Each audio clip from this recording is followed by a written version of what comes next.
Ačiū. Atvirkščiai, ačiū. Labas. Ir jeigu jūs būsit savo klausytojams prižadėję ir įsiūlę prastą prekę, atsakomybė guls ant jūsų. Kodėl? O todėl, kad mane įtikinėjo, kad aš galiu paskaityti tokią paskaitą, kokios aš niekad nesu skaitęs. Šiais laikais taip dažnai nutinka, žiūri kokius nors viešus pasirodymus ir iš paskos ateina mintis, kaip žmonės sužino, kad jie gali, pavyzdžiui, rodytis scenoje, dainuoti. Kaip jie sužino, kas jiems pasako, kartais junti, kad jokių požymių nėra, kad jie galėtų tą daryti, ką eksponuoja scenoje, ypatingai televizoriaus ekrane. Supranti, kad čia yra daugiau psichologinės priežastys, gal kitiems patinka matyti nevykėlius ir tada jie vėl kaifuoja. Nu, žodžiu, čia psichoanalitikai daugiau turėtų dirbti. Bet prašau, įrašykit mane į tą sąrašą, nes aš tokios paskaitos nesu skaitęs, aš nesu ekonomistas, nors senai sovietiniais laikais, kai mūsų istorikus dresiravo, visi buvom pastatyti ant politinės ekonomijos, kuri šiandien pasislėpus po makroekonomikos afišomis principus. Visa istorija, visa žmonių raida, visa kita buvo pastatyta ant pseudo, ar gal šiek tiek ir tikro marksistinio, materialistinio, ekonomistinio ir kitokio pagrindo. Istorikai galėjo neišmanyti nieko, bet ekonomikos bendruosius dėsnius arba politinės ekonomijos dėsnius jie buvo išdresiruoti suprasti. Nu, tai aš irgi iš to paties narvo. Bet sovietų laikais ekonomikos istorija man atrodė atgrasi. Tada lendi visokius mentaliteto istorijos klausimus, į sąmonės formų, kaitos dalykus, kultūrą ir taip toliau. Ir mano kelias irgi taip nutyso. Bet kai jis nutyso po 90-ųjų metų jau į mūsų neokapitalizmo gyvenimą ir naujus visuomenės reiškinius, aš vėl įkritau kada nekada į lietuviško kapitalizmo, lietuviškos verslo kultūros ir moralės klausimus. Žodžiu, per atsitiktinumus, per chaosą, per klaidžiojimus ir dėl to aš taip visiškai nuoširdžiai sakau, kad tiesiog žiūrėkite realistiškai arba beveik skeptiškai. Kai mane įtikinėjo čia atvažiuos skaityti paskaitą, aš kelis kart sakiau, iš kur jūs žinot, kažką nors išmanau. Ai, tai sako, rašiai. Nu tai tada gerai, rašiau, gerai, galiu, taip, prisimenu, rašiau. Vienos knygos vienas net skyrius yra lietuvių kapitalizmo bruožai maždaug ar kažkas tokio. Va, aš čia prisipažįstu pirmiausiai, kuo remiantis vis tik įtikėjau, kad aš galiu susitikti su jumis, atsivežiau padėkos žodžius ir sakau, nu, man tai taip smagu, kad jūs galvojat, kad aš turiu ką pasakyti. Ir po to aš ruošiaus. Aš ruošiaus vartydamas senai rašytus tekstus, aš esu kurašęs ir prisiminiau, kad ko gero pirmas tekstas, kuris beveik visiškai sutaptų su šiandieninio pokalbio intencija, o pokalbis yra sąžininga konkurencija Lietuvoje ir tikslas pateisina priemonės. Ir jūs jau iškart galėjot pagauti loginę klaidą, ar ne? Nes ko gero, jeigu būtų visai tvarkingas pavadinimo sakinys, tai turėtų būti nesąžininga konkurencija ar tikslas pateisina priemonės. Dabar visa tai yra kaip per paradoksą. Nes jeigu sąžininga konkurencija, tai be abejonės ir priemonės ir tikslas sutampa. Jeigu nesąžininga konkurencija, tai sakai, kad kažkas siekia savųjų tikslų bet kokią kainą. Ir nežinia, ar nuo to kam nors geriau. Ir žodžiu, ta linkme, ko gero, pirmasis tekstas, kurį aš buvau parašęs, vadinosi Morelio belaukiant. Morelio belaukiant. Morelis, jeigu kas nors romantiškos prigimties prisimenat iš kokios knygos, tai pasakykit greitai. Iš grafo Monte Cristo. Taip, Morelis. Pirklys Morelis. Nu jau dabar grafas Monte Cristas ir matytas ir girdėtas. Kuom pasižymėjo Morelis tame Aleksandro Diuma vyresniojo romane? Kokios jo charakterio savybės yra suteiktos? Nes Morelis šiuo atveju su moralė gal ir neturėjo nieko bendro, nes Morelė yra pakankamai populiari pavardė. Bet Diuma jam suteikė bruožus, kuriuos XIX amžiaus pradžioje dar prisimindami aristokratiškos, riteriškos laikysenos bruožus, jis suteikė tos bruožus pirkliui. Pirklys, kuris laikosi savo žodžio kaip švento dalyko. Pirklys, kuris geriau nusišautų, negu paliktų gėdą po savęs paveldėti savo sūnui su visom skolom. Antikristas yra kūrinys, yra pasaka. Diuma yra romantikas. Ir aš nežinau, ar tokia knyga atspindėjo tikrovę, kokią klostėsi po prancūzų buržuazinės revoliucijos, ar atspindėjo autoriaus norą, kad taip pasaulis galėtų atrodyti, jeigu rutuliotųsi, ar vieną ir kitą kartu. Šito aš nežinau, nes mano tekstas iš tikrųjų buvo ne apie romantinę literatūrą ir ne apie ankstyvąjį katalikiškos Prancūzijos kapitalizmą ir jo moralę, bet aš kalbėjau apie lietuvių savijautas. Po 90-ųjų metų iš visų pogrindžių, iš visų keistų socializmo užkulisių išlysti laisvą į verslą, pradėti visiems su visais konkuruoti ir patirti pačius keiščiausius sutrikimus bei nuotykius. Tai buvo apie tai. Tai buvo pradžia. Per tą laiką buvo visokių tekstelių. Paskutinysis, galbūt rugpjūtiniame numeryje IQ The Economist. Jis vadinasi Vilniaus pocheris. Vietoj K yra H. Bjaurus, šiek tiek necenzūrinis junginys tarp rusiško keiksmažodžio pochui ir vis viena. Ir žinoma pokerio. Pastebėjot, kaip pokeris tampa kažkokiu tai elgesio tipu. Ir ką reiškia pokerio veidas. 15 minučių pasižiūrėkit, visas marginesas dešiniai pusė ištisai pokerio reklamos. Visi privalo žinoti pokerio veidas. Pokerio veidas. Uždirbi blefuodamas. Kai susidarai, kad tai žaidimas, that's okay, žaidimas. Bet jeigu tu tą darai versle, jeigu tu tą darai projektus ruošdamas, kultūros projektus darydamas, mano veidas laimi mano milijonus. Tai, kad aš blefavau, neturiu jokių kortų, who cares, ar ne? Ar neatrodo, kad tai tampa šiandien pakankamai bendriniu bruožu pokerio veidas. Geras verslininkas, geras politikas, cool, pokerio veidas. Iš jo nematysi nei jo vertybių, nei jo pasaulėžiūros, nei jo pomėgių, dėl to jis kietas. Jis gali išdurti ir dar paklausti, ar gerai. Va, kitaip sakant, čia vėl eilinis mano prisipažinimas, iš kokių pozicijų išeinant, iš kokių supratimų išeinant, aš bandau papasakoti savąjį variantą. Bet dar kelias įvadinės pastabas prieš šitą mano patirties išdėstymą.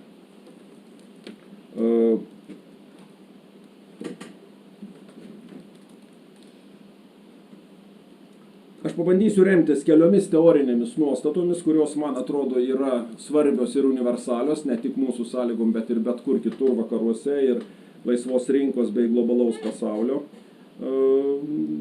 užkaburiuose, ypač tokiuose, kuriuose fair play arba sąžiningas žaidimas yra bent jau įsivaizduojamo dangaus taisyklės, bent jau įsivaizduojamos idealybės taisyklės, bent jau įsivaizduojama, kad taip turėtų būti, net jeigu taip kiekvienu atveju mes nesielgiam.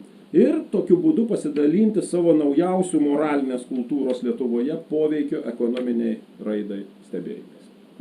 Tokia būtų mano pasakojimo užduotis. Dabar apie žadėtas teorinės nuostatas. Viena vertus, kas nors galėtų sakyti, pradėti apie moralizavimą, tai gal geriau šį vakarą geriam bare, rytoj į bažnyčią nueisim, ten bus aiškiau. Kadangi esminiai bruožai tai yra 10 Dievo įsakymų ir labai tikintis žmogus, kuris įsivaizduoja, kad yra prasminga jų laikytis, teorinių problemų nekeltų. Nemeluok. Ką čia aiškinti? Užimi pamokslininko ar kunigo vietą? Galima taip žiūrėti. Bet viena vertus, aš esu kultūrinis liberalas. Esu tiek sekuliarus, kad niekam nesakysiu, kokia bažnyčia man yra pati švenčiausia. Taip sakant, tai mano teisė ir dėl to aš skaitau jums tokį pamokslą, o nebūnu bare ir laukiu, kol jūs nueisit į bažnyčią. Jeigu einam į rimtesnės socialinės raidos, ekonominės raidos, aiškinimo plotmes, tai man atrodo, kad visa auditorija iš karto pasakys, Na tai žinoma, čia sena kaip pasaulis. Max Weber su savo protestantizmo etika ir kapitalizmo gimimu. Kas jo neskaitė? Protestantiškoji moralė padaroma viso kapitalizmo pradžios pradžia. Atsimenat kokiu būdu? Ne? Jūs labai tiktumėt šį vakarą Weberiui į pavyzdžius. Nes neinat į barą, sėdit ir bandot dirbti protinį darbą, bandot kažką suprasti, kažką savo susikurti. Weberio aiškinimas labai paprastas. Po Liuterio, kada protestantizmo idėja buvo grįsta keliais paprasčiausiais principais. Žmogau, jeigu tu nedirbi nuo ryto iki vakaro, tu darai nuodėmę. Nuodėmės kategorija tave pareigoja. Antroji nuodėmė, lygiai taip pat mirtina. Jeigu dirbi nuo ryto iki vakaro ir iššvaistai tai, ką uždirbi, prabangai, malonumams, titulams, turtams, vėl padarai nuodėmę. Nuodėmės momentas. O trečia jau jūsų dedukcija. Jeigu dirbi žmogau nuo ryto iki vakaro ir jeigu neišvaistai tų pinigų, jie kaupiasi ir labai greitai. Nes tu gali investuoti į kitą verslą, tu gali investuoti į kažkokį tai pridėtinės vertės kūrimo reikalą ir galų gale įvyksta labai greitas pirminio kapitalo kaupimo aktas. Makso Weberio esmė. Ne kokie nors objektyvuoti dėsniai, ne, moralinis posūkis. Moralinis grįstas religiniu įsitikinimu. Įdomu ir tai, kad kiek vėlesnis, 30-40 metų vėlesnis istorikas ir nesocialinis teoretikas, nepanašus pagal savo gymį Weberį, bet taip pat populiarus ir istorikams apyšventis, reiškia, herojus, tai yra toks Fernand Braudel, prancūzas. Max Weber, Heidelbergo mokykla, protestantiškosios kultūros šviesykla, kitaip sakant, Braudelis prancūzas. Ką Braudelis prieš pastato, aiškindamas apie kapitalizmo pradžią katalikiškose kraštuose?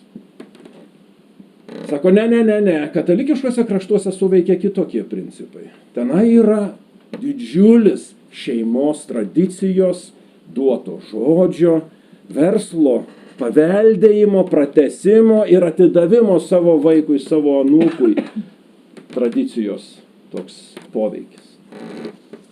Reiškia šeima, garbės kodeksas tam tikras, iš čia morelis. Ir iš vienos generacijos į kitą persiduodantis verslas. Parduotuvėlė, dirbtuvės. Ir per kelias generacijas taip pat įvyksta pirminis kapitalo kaupimosi aktas ir kapitalizmas prasiveržia. Vienu keliu einant nuo Weberio, kitų nuo Braudelio. Pastebėkit, abudu yra moralizuotojai. Abiejų versijos grįstos moraliniu aktu. Ne pats pelnas, ne skaičiukai, principas. Principas, kuris tikrovėje, žinoma, galėjo veikti, galėjo neveikti. Niekšų visada buvo. Bet ne visada buvo taip stipriai susidrumstęs pats vertybių dangus. Vis tiek aišku, kaip turėtumei pasielgti. Moralizavimas yra jau giluminėje šiuolaikinės ekonomikos teorijų ir ekonominės istorijos interpretacijų plotmėje. Galima kalbėti nebe bažnyčioj, o moksliniai, laboratorijoje arba auditorijoje. Žinoma, galima jais pradėjus pabaigti šiuolaikiniais didžiaisiais ekonomistais ir Nobelio premijų laureatais, kurie šiandieninį būvį įvardins taip pat kaip moralinės prigimties. Šiandieninę krizę įvardins kaip moralinės prigimties. Begalinis finansininkų gobšumas atvedė iki to, iki ko atvedė. Jokiais kitokiais skaičiukais, jokiais kitokiais loginiais įrodinėjimais negali paaiškinti šitų miglų, į kurias mes įkritę ir nežinom ateities. Niekas nežino. Bet dauguma tada šneka, kad moralinės prigimties žmonės, jeigu jie neatsikvošės ir toliau elgsis taip, tartum gyventų amžinai ir tartum, kad tikslas pateisina bet kokias priemonės, krizė yra neišvengiama, permanentinė ir kvepia kaip Špengleriui vakarų civilizacijos pabaiga. Įprasta, čia yra mainstreamas, čia laikraštinės frazės, beveik. Vakarų laikraštinės frazės. Financial Times, jeigu norit, laikraštinės frazės. Kitaip sakant, nuo paties ekonominio proceso, nuo verslo, nuo kapitalizmo, nuo visų šitų dalykų aiškinimo pradžios moralė dalyvauja. Moralizavimas yra tarp argumentų. Tiems, kurie būtų vyresnieji ir kurie dar, pavyzdžiui, sovietų laikų politinės ekonomijos kokius nors impulsus yra paragavę, iš esmės didelė dalimi tąsa yra šiandien jaučiama, tik tai galbūt ne taip tiesiogiai, mes iš karto turėtume pasakyti, kad tas marksistinis ar pseudomarksistinis požiūris jis diktavo visai ką kitą. Žmogus su savo pasirinkimais ir savo moralinėmis nuostatomis apskritai jokios vertės neturi. Yra dėsniai, kurie nulemia žmonės, o ne žmonės, kurie nulemia tikrovę. Visiškai kitaip perstatyti. Tada, kai vakarų pasaulis gilinosi į psichoanalizę, kada moralizavo, remdamiesi individualiosios psichologijos ir transcendencijos bei filosofijos įrankiais, čia po sovietų skėčių buvo aiškinamas išorinis pasaulis kaip pažinus ir vidinis žmogaus pasaulis kaip nereikšmingas. Tas persikeitimas. Su šitokiais teoriniais nusistatymais mes įžengėm į 90-uosius metus. Ar vienas dalykas, kuris irgi priklausytų prie teorinių samprotavimų, būtų tikriausiai pavadinamas taip, kad stebintas didžiasias teorijas ir ypač moralinio jautrumo arba moralinių argumentų svarstybas, atrodo, kad mes po komunistinėje, po sovietinėje Lietuvoje elgiamės pagal taisyklę, kad kas priklauso globalaus pasaulio Jupiteriui, turi nerūpėti lokalinio pasaulio jaučiui. Kitaip sakant, mes, jeigu pažiūrėsime mūsų ekonomikos mokslų raidą šiandien, jeigu mes pažiūrėsime mūsų verslo, vadybos arba tų įsisvajotų laiptų į dangų, autorių tekstus, moralizavimas, moralinės kultūros klausimas yra visiškai nieko tartum neliečiantis. Mūsų tartum neliečiantis. Ne mus tai liečia. Tai yra kažkokios teorinės aukštybės, bet mums tai tarytumai nepriklausytų.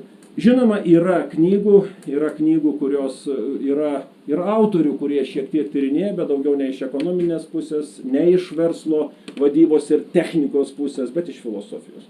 Yra toks Tomas Kavaliauskas, kurio disertacija yra apie verslo etiką. Knyga yra publikuota, aš neatsimenu pavadinimo ir neradau savo lentynose prieš išvažiuodamas, kad parodyčiau. Radau kelias, aš apie jas dar pakalbėsiu. Šitą praleidau, turėjau pačioj pradžioj pasakyti, kai mes kalbam apie ekonomiką ir moralę, tai yra ir tokių veikalų, kurie apskritai suliečia tuos dalykus taip smarkiai, kad ir pati ekonominė raida yra suprantama kaip faktorius, nuo kurios ima priklausyti moraliniai pokyčiai. Čia toks Benjamin Friedman, The Moral Consequences of Economic Growth. Visiškai atvirkščiai sudėta.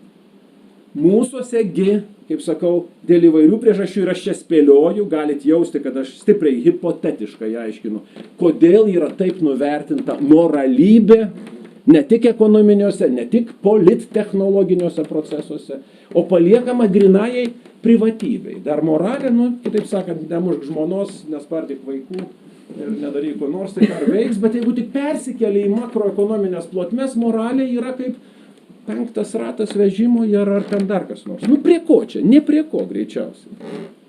Ir aš turiu šiokių tokių interpretacijų, kodėl taip yra nutikę. Kas su mumis taip yra nutikę? Iš kur tas atitolimas, iš kur tas nuvertinimas panašių dalykų. Vakarų tradicija, vakarų mintį, vakarų ekonomistų darbus ir kokių nors viešųjų intelektualų debatus, jeigu skaitinėtumėm, tai šitie argumentai, apie kuriuos aš dabar kalbu, būtų akivaizdus.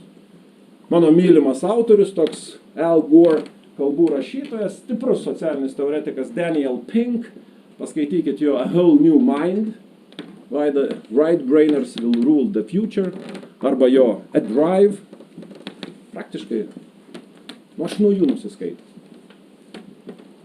Amerikietiško socialinio teoretiko, kuris tarp ekonomikos, psichologijos ir moralybės mato visiškai akivaizdžias sąsajas, aiškinimai, kaip turėtų atrodyti.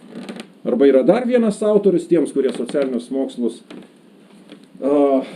verčia savo gyvenimo būdu, tai yra toks vėl Jeremy Rifkin, The Empathic Empire, kur vėl lygiai taip pat kalbama apie tam tikras moderniosios vakarų visuomenės raidos moralinės sąlygas. Bet tos moralinės sąlygos negali priklausyti nuo jokių institucijų, jos priklauso nuo kiekvieno atskiro individo, dar vis galinčio gyventi pasirinkdamas. Daryti taip ar nedaryti taip. Moralinis pasirinkimas. Tikslas pateisina priemonės, uždarbis pateisina elgsenas, ar ne? Ar jie va taip svarstos. Tai, kad mes nesvarstom, tai jau čia kokie socio-psichoanalitikai irgi galėtų prisidėti prie mūsų kompanijos ir bandyti aiškintis, kam reikalas, kodėl. Visi daugmaž žinome šitą, kaip ir 10 Dievo įsakymų, ar ne? Sakytumėm, kad intelektualiai tai nėra jokia problema. Problema yra tik tai psichologiškai, individualiai gyvenant praktinius gyvenimus. O šiaip testo kokio nors neišlaikyti, dovanoti. Bet čia yra beveik taip pat, kaip išlaikyti gerą testą apie konstituciją, kuri nieko bendro su mūsų gyvenimu gali neturėti. Čia beje yra mano viena iš prielaidų, kodėl po 90-ųjų metų ta generacija, kuri buvo išugdyta, jūsų tėvų arba mano generacija buvo išugdyta tokiom sąlygom, kuomet taisyklės, konstitucija ar net kelios jų redakcijos, įvairūs kiti aktai, turinio požiūrių buvo gražus dokumentai. Ir mes visi buvo mokomi jas iškalti. Tuo pačiu metu mūsų akivaizdoje galėjo susidoroti su bet kokiu disidentu. Mūsų akivaizdoje buvo gulagai arba prievartinės psichiatrinės. Žmogus buvo niekas. Puikus tekstas. Sovietų konstitucijai skyrus 6 straipsnį yra visai puikus dokumentas. Esmė, kad nieko bendro su tikrove neturintis. Žodžius mes išmokdavom, gyvenimas ėjo savąją vagą. Ir tie, kurie egzaminuodavo, ir tie, kurie mokydavosi testuose tą atsakyti, jie visi suprato, kad tai yra tiesiog bullshit. O ką tas suponuodavo? Suponuodavo likutinį, gal šalutinį įgūdį, apskritai jokias normas nekreiptimas. Kas lieka dar? Jūs įsivaizduokite sovietų režimo pradžią, su prievartiniu nacionalizavimu ne tik tai nuosavybės, bet ir paties žmogaus kaip individo. Su jo nuomonė, su jo galimybė ką nors turėti savo privataus galvoje. Jeigu tu negalvoji taip, kaip pasakyta teisingai galvoti, tu gydytinas, ar nušautinas, ar pasodintinas. Žmonės, kurių turtą ir juos pačius nacionalizavo, būdami tradicinės moralybės sekėjai, stovėjo prieš dilemą. Jeigu tu iš kolchozo nevagi grūdų, o tavo darbo diena įkainuota vieną saują tų pačių grūdų ir tavo daugiavaikė šeima, tu miršti badu. Tie žmonės eidavo į bažnyčią ir žinojo, kas yra 10 Dievo įsakymų. Bet jeigu jie nebūtų vogę iš kolchozo pašarų, jie būtų mirę. Sutirštinu, suskematinu, bet mano klausimas dabar yra tik tai santykis su moralinė norma. Visi žinojo moralinę normą. Ta generacija, kuri buvo dar laisvos Lietuvos laikais subrendusi, jinai iš tikrųjų buvo tradicinės, krikščioniškos kultūros, ten per daug nieko neidealizuojant žmonės. Vogti, bet kuriuo atveju tai nuodėmė. Ar vogė? Taip vogė, bet ar buvo pilni kalėjimai? Ne visiškai. Ne taip daug vogė. Nusikaltėlis ar klevagys, tada kas nors galų gale didelis tas neturtas, bendras kaimo vaizdas, kur ten, žinai, vagis, jis ir matos kiaurai, žmonės durų nerakindavo. Ir va šitas tradicinis žmogus atsidūrė tokiose sąlygose. Tai čia tiesioginis smurtas, lietuvybės ar ten kitos sovietų okupuotos šalies tautiškumo naikinimas, apie kurį mes labai daug kalbam, čia gali būti paslinktas į šoną vien dėl to, kad aš dabar bandau aiškintis tik santykį su moralybė, su taisykliu. Kai visi žino, bet jeigu laikytųsi, jeigu būtų laikėsi. Yra vienas toks skausmingas istorikas. Ne vienas toks yra greičiausiai, bet skausmingas man yra Timothy Snyder ir jo paskutinė, tai yra naujausia, Dieve daug ne paskutinė knyga, kuri taip pat į lietuvių kalbą išversta, vadinasi Kraujo žemės, Bloodlands. Europa tarp Hitlerio ir Stalino. 30, 45 ar ten daugiau. Kas matėte? Rekomendacija. Paskaitykite, aišku, tiems, kurie nori ramiau miegoti, nerekomenduoju. Tai ten rašo apie stalinizmo terorą ir holodomorą. Pirmoji dalis šiandieninių ukrainiečių likimas. 31-32 per vieną sezoną ar per vieną derliaus sezoną nuo 3 iki 9 milijonų žmonių badu buvo išmarinta. Tiesiog atimė visą maistą ir uždarai sienas arba atveri teritoriją, kad niekas niekur neišeitų, nepabėgtų. Tie dalykai ukrainiečiams, aišku, sopa, ukrainiečiai visą savo tapatybę pastato ant šitos istorijos. Jeigu labiau nacionalistinis vadas, tai jis tą padaro nacionaliniu simboliu. Jeigu toks kaip Janukovičius, jis truputį paslenka iš vadovėlių, ar tinklapis užstringa, nebeprieisi prie holodomoro tinklapio. Bet ką aš noriu čia pasakyti?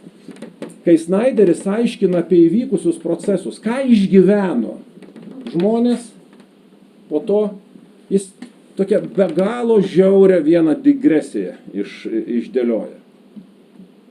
Gerieji mirė pirmieji. Tie, kurie padėjo kaimynų badaujančiam vaikui, mirė. Tie, kurie priglaudė beglobį, mirė. Tie, kurie nesuvalgė savo šeimos narių, mirė. O ten kanibalizmo atvejai tūkstančiais buvo skaičiuojami. Ir taip toliau. Ir tada aš savo galvoju, pavelniais, o tai kokie liko? Čia yra tiršta, labai tiršta, aš sušvelninčiau visą šitą, kai mes kalbam apie Lietuvą. Lietuva, ačiū Dievui, to niekad neišgyveno. Lietuva trumpiau gyveno šitoj nelaisvėj, tačiau net tie santykiai su kolchozo gyvenimu, tai, kad tau reikėjo tą žiupsnį grūdų vogti, tada, kai tu esi krikščionis, kuriam 10 Dievo įsakymų yra labai svarbu.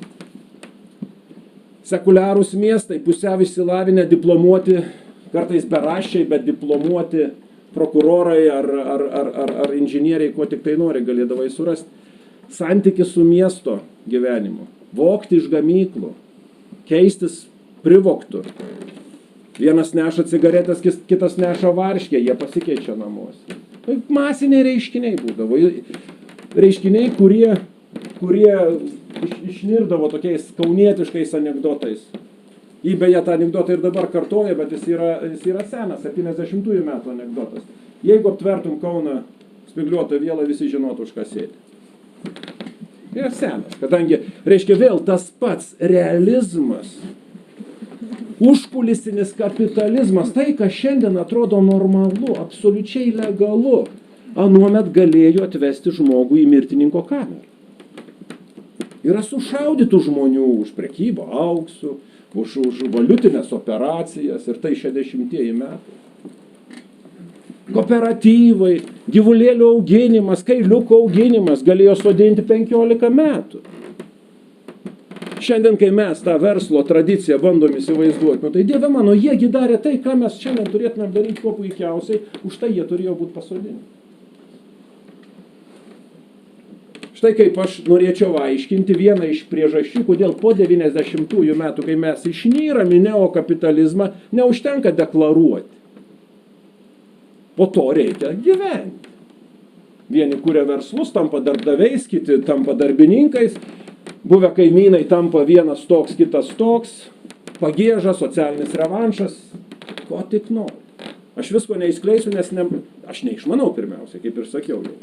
Nedaug išmanau. tą reikėtų tyrinėti, bet aš tai galiu liudyti pakankamai solidžiai, kad niekas šito nėra parašęs rimčiau. Tartum, Mes gyvenam truputį greičiau, negu mūsų refleksija, mūsų sąmonė suspėja suprasti, kaip mes gyvename ir aprašyti, kaip mes gyvename. Net grožinė literatūra iš tikrųjų stipriai vėluoja. Net mūsų populiarusis kinematografas ar ten kokie nors serialai, jeigu juos išnagrinėtumėt šitokiu kampu, pamatytumėt, kad jie nieko neliudija.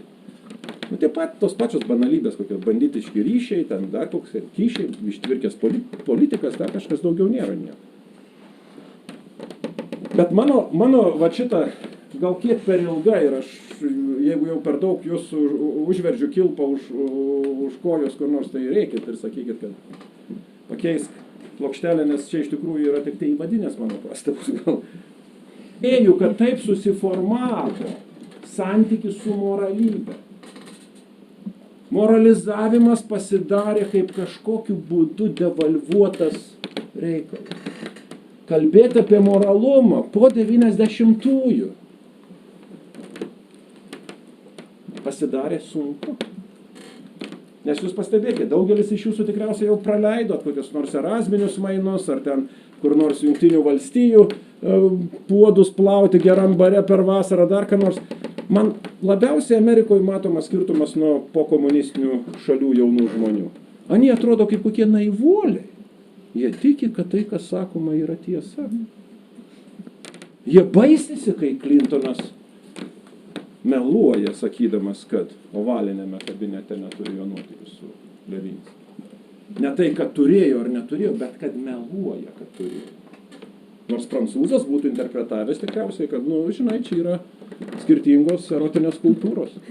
Nu taip, sakykime,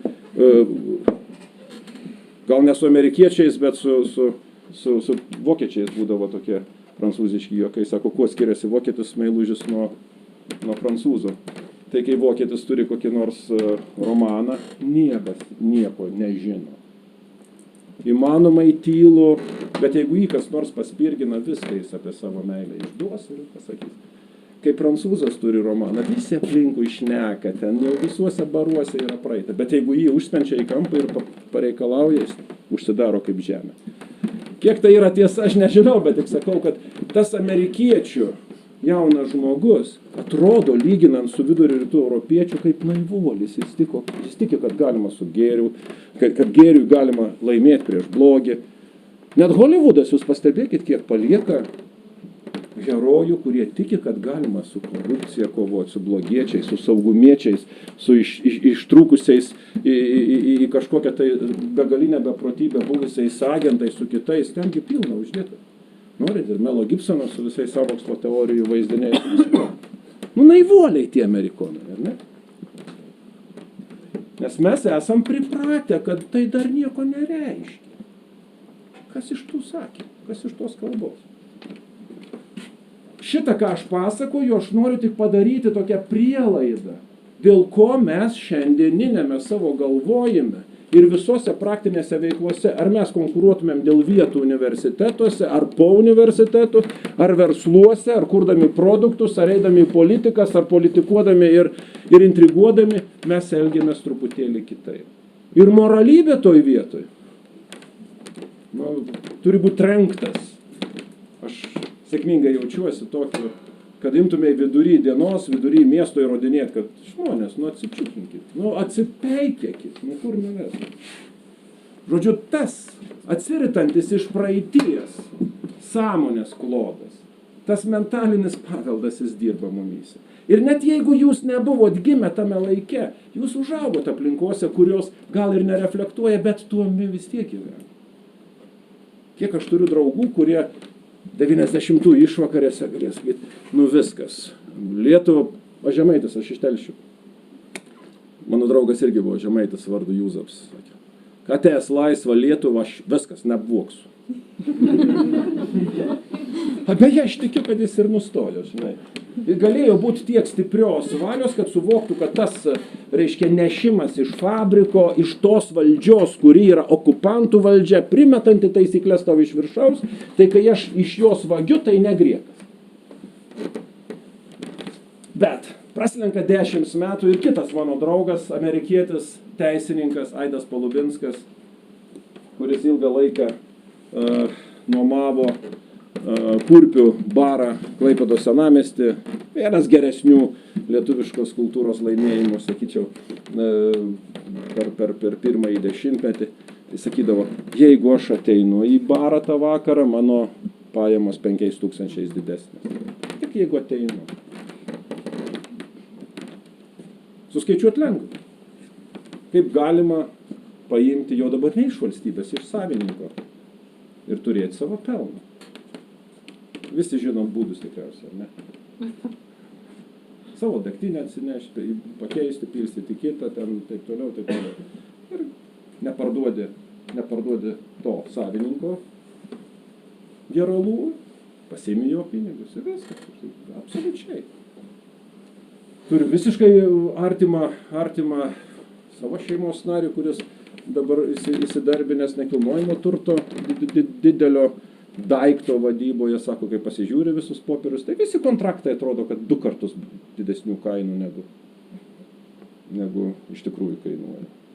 Ir kas nesupranta, kad, gerai, kaina didesnė, tu nuo to didžiojo pono kapitalisto aktyvų nuimi ir tiek, kiek mes uždedam ant viršos, pasidalinam per pusę. Man atvirai sakant, juk nesakau naujienos jums. Jokios naujienos. Bet man nėra didelio esminio skirtumo sąmonės lygmenyje nuo to kolchozniko, kuris buvo priverstas nešti vieną saują grūdų. Tik šitas priverstas dabar yra ne kokio nors jau mirties iš bado pavojaus. Jis turi vienintelį pavojų pralaimėti vinerių ir lūzerių lenktynės daikčiukuose, automobiliuose, apartamentuose. Daugiau nėra pavojų. Tik tai atsilikti. Pralaimėti konkurenciją. Turi laimėti. Pralaimėjusių niekas nemyli. Palyginimas. Sakau, aš truputėlį peršokau savo sumanytą pasakojimo schemą, bet aš kažkaip labai norėjau, kad mano išeities pozicijos būtų aiškesnės. Ir istorikai apskritai turi nemažai argumentų. Ir ekonomikos istorijos, ir mentalitetų istorijos studijų yra dešimtis ir šimtai, prieinamomis kalbomis galima apie tos dalykus iš tikrųjų pasiskaitinėti. Bet dažniausiai tai lies Jungtinės Amerikos valstijas, tai lies Vakarų Europą, gal net ir Kinija bei Indija taip pat turėtų jau tyrimus šitoje plotmėje padarytus. Mes neturime. Ar tai yra kaip nors intelektualiai sudėtinga? Aš vėl tikriausiai kartosiu savo pamėgtą formulę. Mano galva intelektualiai tai nesudėtinga. Tai psichologiškai sudėtinga. Nes nesinori tyrinėti tai, kas tavyje iš tikrųjų yra savotiškai stumiama į pasąmonę. Gyveni, bet nelabai tuom galėtume girtis. Tada netyrinėjai, nes žmonės tyrinėja ką nors tokio, kas jiems kokią nors prasmę duoda, kažkokią tai psichologinę satisfakciją. Iš praeities dažniausiai susirankioja į tokius herojus, kurie tau padeda gyventi. Arba tave pateisina, arba tave įprasmina. Jeigu klimatas yra toksai, tai mano galva, moralinės verslo kultūros tyrinėjimai Lietuvoje, jie ir negali būti. Nėra užsakovų, nėra kam. Nėra kaip kalbėti. Jauties pats darąs kažkokį tai nemalonų blogą darbą, jeigu tai pradedi kalbėti. Tai tu ne verslininkas, tu čia atrodai šventesnis už karvę Indijoje ir dėl to taip kalbi. Bet realiai sudėtinga, kadangi dauguma žmonių šiandien visai į kokias nors verslo veiklas įsijungia. Bet jeigu kalbėti apie bendresnius vakarų ir gal net ir šiek tiek rytų istorijos epizodus, tai mes galim sakyti, kad moralybė, gebėjimo žaisti pagal tam tikras taisyklės skirtumai laike ir erdvėje buvo nemaži. Antikos kultūros, klasikinės istorijos žinovai iš kartos tikriausiai visiems pavyzdžius, kaip graikai su romėnais biznį darė tarpusavę, kaip prekiavo, kaip mainėsi. Graikams galiojo rašytinė sutartis, romėnams duotas žodis. Jie susitardavo, romėnai atveždavo, atiduodavo prekes, jie negaudavo pinigų, nes graikams galiojo tik rašytinis susitarimas. Ir istorikai yra įpratę prašinėti, kiek graikai uždirbo ant šito. Bet maždaug po 150 metų jų civilizacija visiškai buvo sutrinta. Romėnai laimėjo šitą. Reiškia, moralinio pranašumo civilizacinis poveikis. Aišku, kas nors sakys, vieno žmogaus gyvenime tai po velniais nieko nelemia. Kalbat apie šimtmečius, kalbat apie didžiulės civilizacijas, o jeigu vieno žmogaus gyvenime, tai nedirba tas mechanizmas. Mes žinom, kaip ten aidėjosi Romoje arba Graikijoje, bet tai ką tas mums šiandien duoda. Kas iš to, kad tu aiškini, kad kuo ilgesnis numatomas veiklos laikas, kuo ilgesnė distancija, tuo labiau tinka moralybės ir idealybės kategorijos. Kad neatrodyčiau visiškai naivus, galėčiau aiškinti apie naujausias socialinės ir ekonominės teorijas, kurios irgi beveik sutartinai sakys, geriausias verslo planas tiesiog idealybė. Nėra kur čia gudrauti. Tu gali trumpoj atkarpoj apgauti ir uždirbti, ilgoj niekados. Jeigu žiūri į priekį ir keli iš tikrųjų didelius uždavinius, idealybė yra geriausia strategija. Nereikia galvoti, kad čia yra kokie specialių gudručių gebėjimai. Neapsimoka nesąžiningumas. Aš manau, kad ir šiandieninio Lietuvos jau verslo patyrimuose ir net politikoje yra žmonių, kurie šitą yra ir supratę ir mano galva ir elgiasi visai panašiai. Gink Dieve, nepriimkit mano šito kranksėjimo kaip begalinį tokį kasandrišką aiškinimą, kaip nieko čia nėra. Aš kalbu labai supaprastintom, išgrynintom kategorijom. Jūs patys galite tikrinti, kiek jos dirba, tikrinti per savo patirtis. Prisimeni ir žiūri, ar ką nors aiškina šitai ar neaiškina. Padeda labiau suprasti. Stiprina tą, kas angliškai vadintųsi awareness. Ir ar tu elgiesi kaip individas, dalyvaujantis tokioje visuomenėje, kuri veikia kaip save taisanti sistema. Kaip sakant, atpažįsti įtrukimus, ydas ar dar ką nors ir galvoji, kaip išvengti, kaip pataisyti. Tik dėl to turi būti visiškai negailestingas skeptikas ir ardyti viską aplinkui, kad suprastumai tam, kad galėtumai sudėti vieną geresnį į kitą geresnį.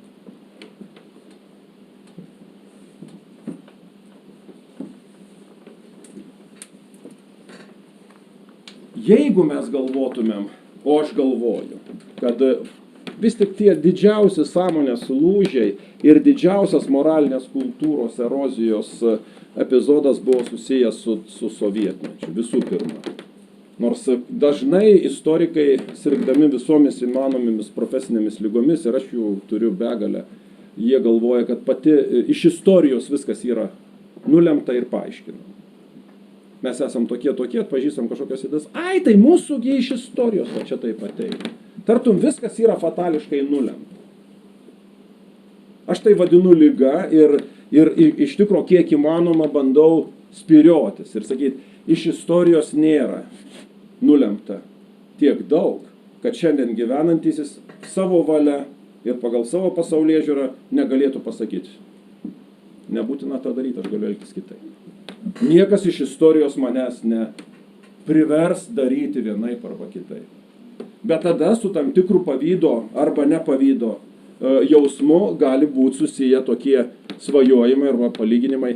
Ar vienodai mes mąstom elgdamiesi konkurencinėse situacijose, versle, politikoje, karjerose, kaip Olandai.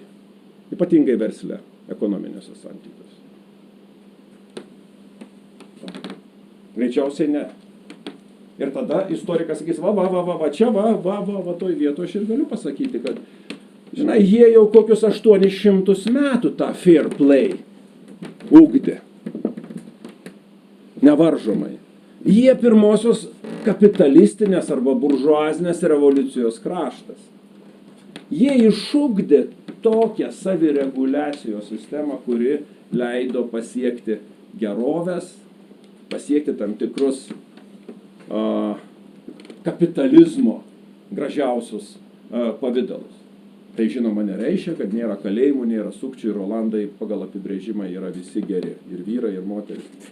Bet pagrindinius srautus, kai žiūri. Srautus, kuriuos jau statistika gali matuoti. Jeigu sakai, kad mes esam 5. kraštas pasaulyje pagal kalinių skaičių 100 000 žmonių, tai ta statistika kažką liudija. Gali sušvelninti, sakyti, paprasčiausiai blogą penitenciarinę sistemą, per daug žmonės kišami kaliuzės, dėl to jų tiek daug, bloga sistema. Bet šiek tiek, ko gero, liudija taip pat ir apie žmonių santykį. Vienų žmonių su kitais. Turiu vieną ilgesnės distancijos aiškinimą. Lietuvos istorija turėjo miesto kultūros pradmenis jau kokiam 15-16 amžiuje.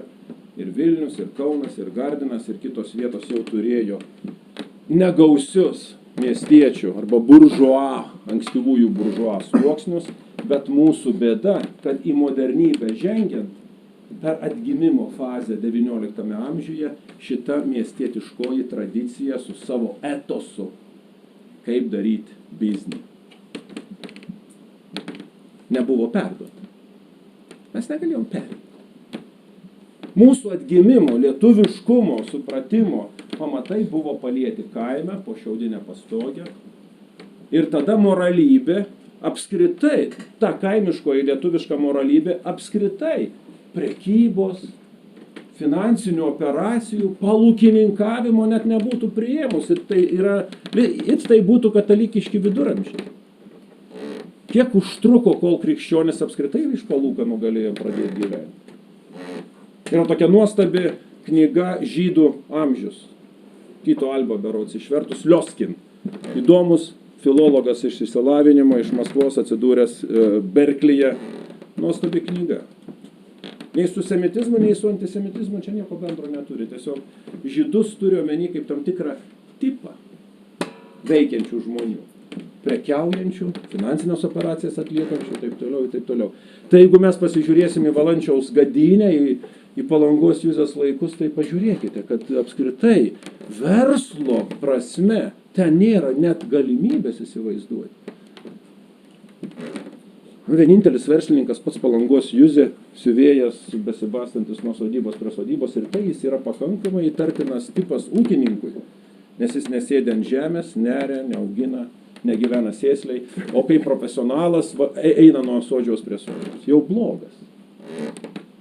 Ar mes lietuvių literatūroje ir daugmaž istoriniuose pasakojimuose turime bent vieną teigiamą herojų, kuris būtų kapitalistas? Pirklys. Gal žino? Nes aš atsilikęs nuo programų ir pasaulio. Aš nežinau. Istorijos vadovėliuose pro sukastus dantis Petras Vileišis. Taip. Didžiausias lietuvių verslo herojus, auksinės galvos, didelės širdies, sukūręs tokius didelius biznius, kaip vystytojas, geležinkeliais tiltais užstatęs visą Kaukazą, jis tokius pinigus uždirbinėjo, kad aš nežinau, koks mūsų naujaturtis turėtų šiandien juos turėti, kad prilygtų proporcingai tam, ką Petras Vileišis buvo sukūręs. Kaip dalis ano laiko kapitalistų buvo pakankamai moraliai jautrus didiesiems socialiniams projektams. Vilniuje sukūręs metalų dirbinių fabriką, jis iš tikrųjų tą fabriką bandė daryti kaip tam tikrą lietuvišką utopinę bendruomenę. Pirmi lietuvių darbininkai gavo vietas darbui. Nes šiaip istorija negailestinga. Mes po 1861 metų reformos turime maždaug 4000 dvarininkų šeimų, kurie valdo apie 80% dirbamos žemės. Įsivaizduoja tokią struktūrą? Ir daugiavaikės šeimas, kurios gali išleisti tos vaikus tik tai į emigraciją, nes negali išgyventi. O jėgos padaryti radikalesnę žemės reformą nėra. Kur fabrikai? Geriausiu atveju pradėsim nuo Rygos į šiaurę, bet dažniausiai tai bus Amerika pirtyje. Vileišis kūrė savo verslą šičia ir kviečia lietuvių darbininkus, nes jam tai yra Vilniaus atlietuvinimo projektas ir taip toliau, ir taip toliau. Visoks visuomeninis ir kuluaruose veikimas, 12 Vilniaus apaštalų, jų dėka pirmas iki po 200 ar truputį mažiau metų čia šalimais Mikalojaus bažnyčioje lietuviškos pamaldos buvo organizuotos. didžiausias to meto kapitalistas. Bet jeigu jūs jį rasit istorijoje, jūs jį rasit kaip atgimimo veikėjas, knygų autorius, švietėjas. Tai, kad įkūrė pirmąjį gerą lietuvišką dienraštį Vilniaus žinios ir sukišo visą savo fabriką į jo rėmimą, bankrutavo ir vėl išvažiavo pinigų daryti į Rusiją. Man jis yra tokio dydžio herojus, kad net jeigu aš nemoku daryti jokio biznio, man jis vis tiek yra vienas didžiausių herojų. Tipažas. Bet pastebėkit, aš jums turiu prikurti mūsų naratyvę va tokį herojų ir va tai pristatyti, nes vadovėlį nerasi. Vadovėlį išvardina, kad jis buvo turtingas, kad jis buvo ten toks. Bet šiaip, jeigu yra turtingas žmogus, tai jis lietuvių pasakojime jau yra su įtarimo ženklu.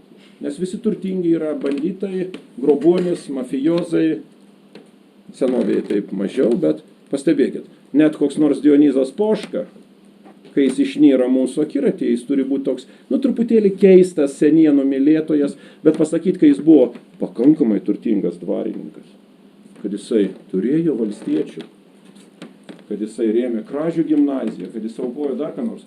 Šitos biografijos dalies kaip ir nebus, nes jinai nebus mums kaip nors labai vertinga. Žodžiu, aš per šitą pasakoju, kaip tas lietuviškas kaimiškasis mentalitetas su kapitalizmo, ar buržuo, ar miesto verslų pasauliu buvo mažai susijęs. Teisingas moralus gyvenimas buvo viena vertus nenusmukti, dirbti reikia, nes jeigu tu nedirbė esi liumpenas kaime, tai tu būsi labai ir labai žemai, tave keiks, iš tavęs tyčiosis, bet jeigu tavo aitvarai pradės nešti turtą, vėl bus blogai. Visiškai tiksliai galima įrodyti, kiek praturtėjusių žmonių anuomet 19 amžiaus pabaigoje buvo įskųsta kaip įtartini žandarams. Yra garsioji Garšvų knygnešių organizacija, Antanas Tyla yra parašęs neblogą knygelę apie tai, kurios vadas toks Bielinis, girdėta pavardė, jis buvo įskųstas kaimynų, nes užsiminėjo kontrabandą, žinoma, nešė knygas ir jas parduodavo, jos nevažiuoja į Prūsiją, ten 3 savaitės nekeliauji prisikimšęs pinigų ir nerizikuoja ant sienos, kad tiesiog paaukotumai. Bet jį skundė kaimynai, nes jo sodžius gerai atrodė, jis uždirbo, prekybai. Tai va, konkuruoti šičia ir kaip susikurtos moralybės, kažkokius tai principus, kaip įgusti, sutartis, pasirašymas, susitariam, kas yra force majeure mūsų atveju susitariam ir laikomės, ko susitariam. Aš nesakau, kad visiškai nebuvo panašių dalykų. Turiu dar savo asmeniniam archyve popierius, kuriuos pagal paprotinę teisę mano prosenelis surašo savo sūnui, mano seneliui, palikdamas žemę šmotą. Fantastiška. Šiandien tikriausiai jau aš su savo sūnum taip negalėčiau tartis, atrodytų kaip amoralybė kokia nors. Žinai, ką mes čia deramės, kad man duos visiškai jau, kai būsiu nebejudantis vienus kailinius per 2 metus, bulvių maišą kiekvieną rudenį, jau kai negalėsiu judėti. Tada aš palieku viską. Surašyta viską. Paprotinės teisės plotmėje vis tiek buvo supratimas, kaip priklausytų elgtis, ką reikėtų daryti ir taip toliau, ir taip toliau. Bet jeigu paimsim šiandieninio kapitalizmo sąmonę aptarnaujančios tradicijos, praeityje mes nelabai surandam. Nelabai ir žinom. Kontraktai. Iki kokių kiaulyšių konkuruojantis smulkus prekybininkai galėdavo savo leisti elgtis. Nežinom. Nežinom, ne visai beviltiškai, nes kažkas galėtų tyrinėti. Kriminalinio teismo archyvai būtų, dar kokie nors archyvai. Galima aiškintis viską, net ir vyrų moterų santykius, pasižiūrėjus į bažnytinio teismo bylas, dar kokias kitas. Kaip viena mano buvusi doktorantė, tokia Dalia Marcinkevičienė, tada, kai jinai buvo doktorantė, jos knyga yra apie santuokas ir skyrybas 19 amžiaus pabaigoje. Dabar jos pavardė Leinartaitė, kokia, gal pasipažįstat, kokioj nors auditorijoje. Tai atsimenu jos ankstyvuosius įspūdžius iš archyvų 19 amžiaus pačioj pabaigoje. Sako, kai aš susipažinau su tais popieriais, man atrodo, kad Žemaitės Marti yra labai idealizuotas Lietuvos paveikslas. Ir to galėjo būti. Čia priklauso nuo išeities pozicijų. Tačiau šiandieniniam mano pasakojimui Aš tik tai ištraukiu iš tos praeities kai kurias savybės, kurias galima įrodyti buvus ir kurios leidžia logiškai paaiškinti, iš kur tam tikri mūsų požiūriai, inercija, įgūdžiai. Žodžiu, pradėjau nuo artimesniųjų, pradėjau nuo sovietmečio, pradėjau nuo tos visiškos amoralybės, į kurią per prievartą praktiškai buvo režimas įstūmęs eilinius žmonės masiškai. O dabar epizodas dar iš senesnių laikų. Nuo pat tos agrarinės mūsų kultūros pamušalo per atgimimą. Taip, vienas epizodas, 20 metų epizodas su lietuvišku kapitalizmu, savais veilokaičiais ir verslo elito ir intelektualinio elito tam tikros sąsajos. Vienas didžiųjų moralizuotojų iš katalikiškojo sparno Lietuvos visuomenėje, Jozef Eret, kuris buvo Lietuvoje Juozas Eretas, jis buvo paėmęs Vailokaitytę, turtingiausių tuo metu Lietuvos kapitalistų dukrą. Tiesa, turėjo romaną ir su Salomėja Nėrim, bet apie tai niekas nežino. Ta prasme, visi laikraščiai rašė, žinoma, nerašė, bet... Kitaip sakant, buvo sąlyčiai tos moralybės ir intelektualų, kurie įsivaizduoja, kad jie žino, kaip visi žmonės aplinkui turi gyventi, jie pamokslauja, jie aiškina. Bet vėl, aš čia truputėlį ironizuoju, mano galva, ir Lietuvos Pirmosios Respublikos laikais vis tiek pagrindinė srovė visuomenės ugdymo programuose buvo tokia poetiškai romantiška. Karių ir poetų ideologija. Verslas, kontraktai, pelnai, kažkaip nekošernas dalykas. Ne. Irgi nesijaučia. Jeigu tai būtų svarbu, tai tokie kaip Diuma moreliai tikriausiai kur nors lietuvių literatūroje būtų atsiradę. Kaip idealybėje įsivaizduojam turtingą žmogų su širdimi ir su dideliu empatijos klodu ir taip toliau, bet neatsirado tokių herojų. Vaizduotėje kaip galimųjų neatsirado. Sakyčiau, kad didžiausias kapitalistas lietuvių literatūroje tai būtų Frank Kruk, tiems, kurie dar skaitė Petrą Cvirką. Bet jau tikriausiai daugumoje nebeskaitė. Visai neblogas romanas. Visai neblogas romanas. Ir išduodantis tuos bendruosius požiūrius.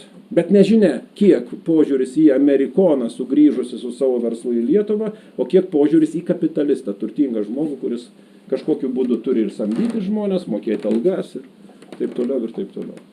Žodžiu, ir tas laimės 20-metis, kuris apskritai paėmus iš tikrųjų yra įspūdingas.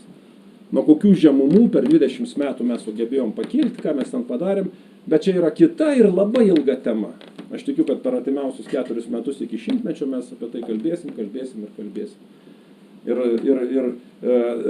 Ten neskamba nei vienas skepsio žodis apie tą epochą. Aš tik tai paimu savybės, kurios yra susietos su verslo, konkurencijos, moralybės, fair play, supratimu, pasiilgimu arba užmiršimu. Fair play – žaidimas pagal taisyklės. Vienas bruožas, kuris tikriausiai turėtų būti imamas omėn, vėlgi jis nėra labai smagiai ištyrinėtas, bet iš dalies guli praeities paviršiuje. Mes skirtingai nuo galbūt kitų šalia esančiųjų kaimynų taip pat susvetimėjom su savo nobilių tradicija, su savo aukštuomenės tradicija. Nes jeigu kalbam apie fair play, mes pirmiausiai europinės kultūros laiptukais į apačią, į praeitį lįsdami, surasim, kad tai yra riteriško etoso dalykai. Žodis duotas, priesaika duota. Don Kichoto dulcinėja, kas tik tai norit, su jumoru, su ironija, su skausmu, su sentimentu, bet visiškai akivaizdu, kad riteriškasis etosas ir sąmonė išsaugojo tam tikrus garbingo žaidimo supratimus. Kada dar buvo priesaika, kada dar buvo aiškiai išdavystė, kada tai buvo dar ir dvikova, kada dar buvo daugybė kitokių dalykų.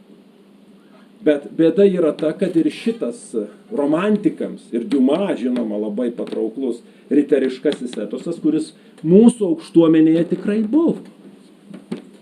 Rekomenduoju Darių Kuolį skaityti dabar. Nebūtinai komentarus populiaresniuose tinklapiuose, bet jo Res Lituana. Pirmą iš trilogijos knygų apie tą etosą mūsų diduomenės. Duoto žodžio, pagarbos silpnesniajam, nors dažniausiai pratę būtumėm tikriausiai nusipaišyti tuos diduomenės žmonės tik tai kaip siurbelės, kurie valstiečių kraują geria, išduoda bet kada, bet ką, bet kur. Toks naratyvas yra išlikęs. O plius ant viršaus dar ir Lenkai, ar ne? 19 amžiuje. O papasakosiu anekdotą. Absoliučiai politiškai nekorektiška, bet va čia tiktų prie to.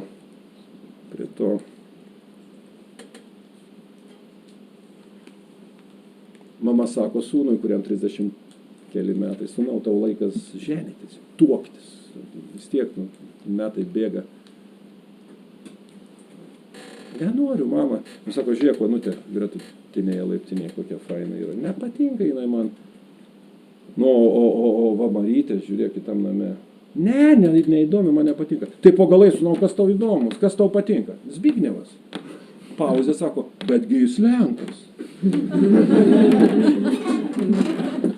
Absoliučiai politiškai nekorektiškas anekdotas ir aš jį tik tai pririšu prie 19 amžiaus siužeto, kuomet visa aristokratija, visa mūsų bajorija in corpore buvo susvetiminta. Čia ilgos istorijos, čia galima ginčytis ir kaip senosios Lietuvos didžiosios kunigaikštystės paveldą suprasti, interpretuoti ir taip toliau, ir taip toliau. Vėlgi aš ištraukiu tik tai vieną siūlą iš šito dekio. Tas siūlas yra mūsų aristokratiškoji tradicija. Jeigu jinai mūsų, tai kodėl šitos vertybės taip tiesiai nepersiduoda į kitas generacijas? Ką reiškia duotas žodis, ką reiškia susitarimo laikymasis, ką reiškia kitokie dalykai, kurie šiaip aname etose, toje sistemoje buvo akivaizdūs. Iš valstiečio ir pirklio nuo metu net nereikalaudavo ko nors panašaus. Valstietis net prisiekti negalėdavo. Priesaiką gali duoti tik tai laisvas žmogus. Vystėva, mūsų bajorija šitą turėjo. Bet per 19 amžiaus atgimimą, kaip miestų tradicija su visais vokiečiais, žydais, škotais, kur nors Kėdainiuose, neperėjo į mūsų savastį, taip ir aristokratiškoji tradicija. Gal kiek daugiau, bet vis tiek in corpore jinai neperėjo.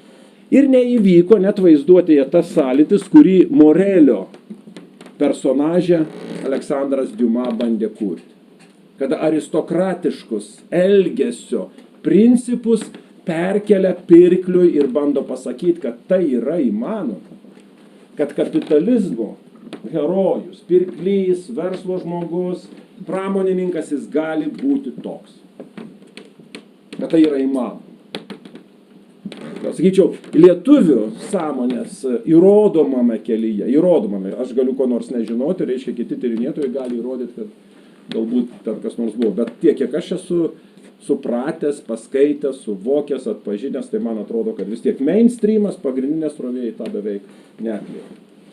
Geri yra tik tai poetai, kurie būtinai turi būti nuogi, Daukantas būtinai turi būti basas einantis į Vilnių, ten ir taip toliau, nors visa tai yra bullshit, iš tikrųjų, nieko panašaus įrodomai toje praeityje nebuvo.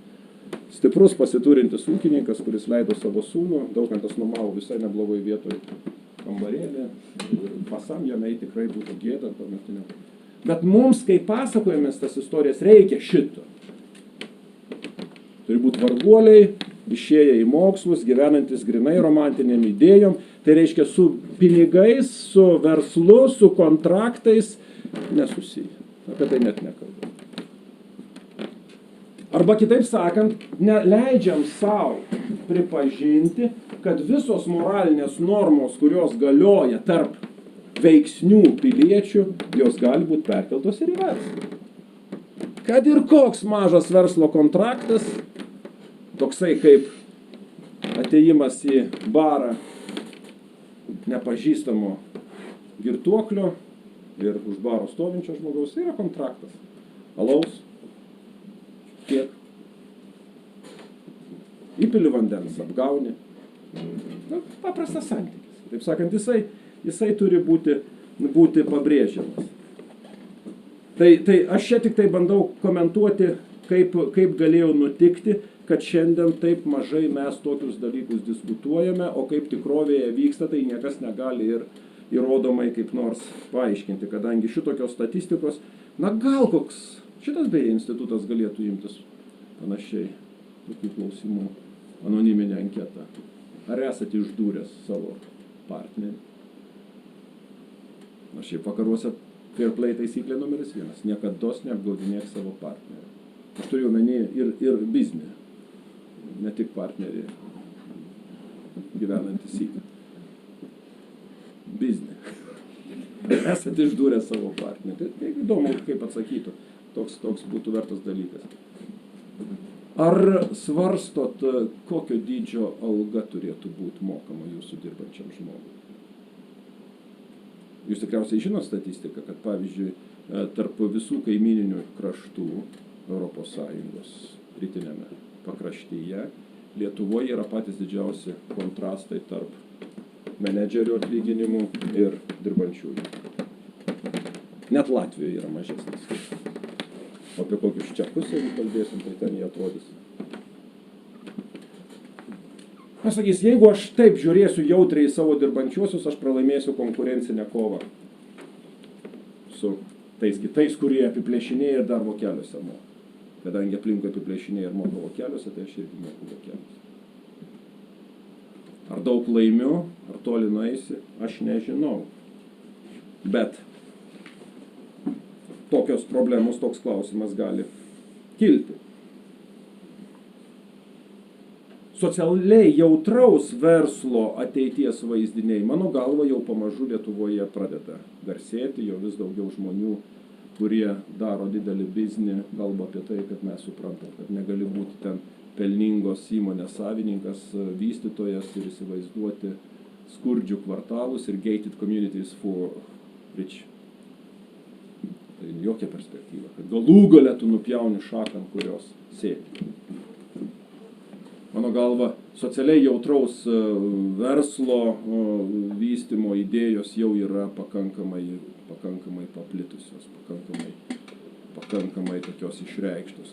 Bet tokiame interindividualiam lygmenyje vis tiek dar nėra tokio jautresnio ir atviresnio kalbėjimo apie fair play. Ar galima konkurencija per bendradarbiavimą? Ar įmanoma pasiekti tikslą sąžiningai konkuruojant? Ar įmanoma nekišti pagalių į konkurento ratus, ypatingai skleidžiant kokius nebūtus gandus arba dar ką nors? Kiek juodųjų technologijų priemonių, jos visos yra prieinamos. Gali naudoti konkurencijos labui. Šitas yra mažai kalba. Mano galva apskritai Lietuvoje pati gražioji laisvos rinkos ir neokapitalizmo pusė, konkurencija pagal taisyklės dar savęs kaip ir neatskleidė. Dar tų pozityviųjų savo savybių neatskleidė. Realiai konkurencijos tikros mes tartum ir nesam išgyvenę, nes aš niekaip nepatikėsiu, kad mūsų bankai konkuruoja, o ne gyvena sindikato arba kartelinio susitarimo sąlygomis. Netikiu, nematau požiūrį. Kad jie valdo, kad mūsų vieninteliai ekonomikos ekspertai yra privačių bankų analitikai. Viešoje erdvėje. Norit kokio vaizdo apie ekonomiką? LRT parodys, kaip pinigus skaičiuoja mašinėlė ir kokio nors privataus banko analitikas pasakys, kaip yra. Tartum, tas bankas nesiekia pelno, siekia bendros visuomenės gerovės. Nu, nors užmušt netik. Kur yra tie nepriklausomi analitikai, kurie kažką išmanytų, kurie yra žurnalistai, bent kiek panašus į Rytą Staselį, ir daugiau nebegaliu išvardinti, kurie būtų nuo to laisvi. Mūsų konkurencija pagal taisyklės. Varžymasis kaip aikštelėje, krepšinė ar futbolo žaidžiant su išlikusiais riterystės prisiminimais. Gulinčio neapibėgsi. Atsitiko bėda, sustos. Visko vis tiek negali laimėti šitam pasauliu. Tai va šitos nuostatos mano galva yra svarstomos gerokai per mažai. Ne man nuspręsti, kiek tikrovėje šitai įsigyvendina ir kiek statistiškai tenai kokiu nors elgesio tipų mes galėtumėm išryškinti. Bet aš galiu tik tai kalbėti, kas viešojo erdvėje prasimuša, kiek žmonės dėl to diskutuoja, kiek žmonės apie tai kalba, kiek jie savo inercijas geba įveikti, kiek atsiranda tokių, kurie skaitydami gerus laikraščius, deja nelietuviškus ir geras knygas, kurių ir lietuviškų jau yra neblogų, gali sakyti, kad neapsimoka meluoti vardan pelno. Kad tikrasis azartas dorai laimėti konkurenciją. Neapsimoka per daug išnaudoti savo dirbančiojo ir jo pridėtinės vertės procentus besąlygiškai, kol cyps. Neapsimoka. Jeigu žiūri toli į priekį. Nes tik tai trumpoji distancijoje tu gali pasielgti su klientu, tas girtuoklis atėjęs į barą, gurkštelėjęs kokio nors kitokio gėrimo, jis turi neužeiti. Didelė dalis žmonių vis dar atrodo elgės taip, kad nori sutikti klientą tik vieną kartą. Pirmą ir paskutinį. Kiek supratimo, kad neapsimoka. Kad neapsimoka kepiklėlėje tarp šviežiai keptų bandelių įkišti keletą vakarykščių, nes, neapsimoka. Net jeigu uždirbi, gal tu tuos kelis procentus ten uždirbi, bet neapsimoka. Kad tame yra prasmė. Bet kame reikalas? Logiškai šito negali įrodyti, nes šitą ir taip visiems žinoma kaip 10 Dievo įsakymų. O kokia moralybės nauda? Kodėl absoliučiai naudingas šitas atrodytų visai mums nenaudingas galvojimo ir elgesio būdas? Tai tik žiūrint labai toli į priekį, matant arba jaučiant arba įsipareigojant labai tolimai ateičiai, žinant, kad amžinai negyvensi, žinant, kad tavo vaikai kažką paveldės, žinant, kad įmanomas kažkoks garbės kodeksas, žinoma, kad įmanomas pasitikėjimas kitų žmogumi tol, kol jis nepadarė kiaulystės. Pastebėkit, vagys niekados nepasitikė kitais žmonėmis. Bet koks verslo vadybininkas šiandien pasakys, pasitikėjimas kitų žmogumi yra geriausia strategija. Net jeigu tave išdūrė kas penktas. Nes jeigu tu norėsi apsisaugoti nuo to, kas penkto tave išdūrenčio, tavo kaštai bus daug didesni negu kad žala tada, kai tave tas kas penktas išdūrė. Šiandien valstybė pas mus elgiasi. Taip tartum kas antras ją išdūrinėtų. Nes yra tiek prikurta fiktyvių kontrolinių mechanizmų ir institucijų, kad atrodo mūsų mokesčių, kurių ir taip nedaug surenkam, pinigai nueina tiesiog į tuščius dalykus, vietoj to, kad pasitikėtume žmonėmis. Nekaltumo prezumpcija kito žmogaus atžvilgiu, jeigu tu nuo savęs taip volteriškai pradedi ir sakai, mes esam laisvi žmonės ir man nei meluoti, nei vogti, nei apgauti neapsimoka. Jeigu aš tai pradedu elgtis, aš tikiu, kad ir kitas gali elgtis. Aš pradedu jo pasitikėti. Ir mano galva šitą jauseną, aš neturiu apibrėžimo, kaip tą jauseną tiksliau kategorizuoti. Bet jinai yra be galo naudinga. Mano galva, jinai išsaugo šaką, ant kurios visi mes sėdim. Antra, jinai tiesiog padalina šiek tiek visų mūsų pelnus, šiek tiek išbalansuoja. Jinai gerina mūsų gyvenimo kokybės savijautą. Pastebėkit, aš pakeičiu moralizavimo kryptį. Nuo transcendentinės moralės grįstos religinę filosofiją. Nes jeigu darai nuodėmę, tai sėdėsi pragare. Aš ją pakeičiu. Aš pakeičiu į amerikietiško pragmatizmo moralizavimą. Gerbiamieji, jūs net neįsivaizduojat, kaip tai yra gera. Žmonės, kurie kažkaip anksčiau supranta, kad turi tik tai tiek, kiek kitam duodi, yra gerokai daugiau turintis. Tikras egoistas ir individualistas anksčiausiai supranta kaip koks riterinių laikų herojus, kad tik tiek, kiek kitam duodi tu turi. Jeigu tu esi jautrus socialiai, dalyvauji draugynėme gyvenime, tau bendruomenė žmonės pats labiausiai nuskurdęs ar prasigėręs kaimynas vis tiek dar yra žmogus, kuris vertas dėmesio. Tu geriau jautiesi. Žmonės, kurie gali dalyvauti bendruomenėse, nuo religinių iki savišalpos ar kokiuose kitokiuose, jie yra fiziškai sveikesni. Jie geriau jaučiasi ir jie ilgiau gyvena. Čia viskas beveik tiesiai iš Daniel Pink A Whole New Man. Aš iš tikrųjų visų tuo tikiu. O dabar jums spręsti, ar papasakoju jums istoriją tokią, kokios jūs tikėjotės ar ne. Jeigu ne, tai tada dar duokit klausimų, mes turim 7 minutės.